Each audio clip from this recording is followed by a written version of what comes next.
Hi, BrenTech here, where tech is made simple. Currently in the stable version of Windows 11. You've got the Open With option, as you may well know. So if we right click on a file, Open With, you can choose another app to open the said document or file with. And yeah, you've got select an app to open this PDF file, and you've got your default app, suggested apps, and then at the bottom you've got browse apps in the Microsoft Store and choose an app on your PC, and you've got always and just once if you select an option. So that's currently how it is in the stable.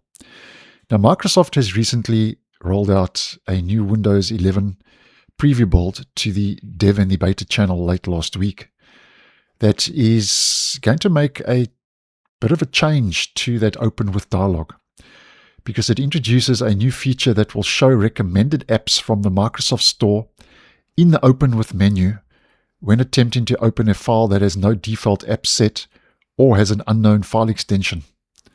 And the feature is designed, Microsoft says, to streamline the process between attempting to open an unknown file and installing an app necessary to view said file. With Microsoft saying, and I'm quoting, "When you try to open a file in Windows with no associated app, the Open With dialog box pops up to suggest apps you can use by clicking on See More Apps in the Microsoft Store." With Microsoft carrying on to say, now apps from the Microsoft Store are included directly in the list, so you don't have to navigate to the Microsoft Store to find the right one. With Microsoft saying this makes it faster and easier to find and install the app you need. And then you've got the little download option. I don't know if you can see that correctly in the video, to download the app directly using the right-click, select an app to open this file menu.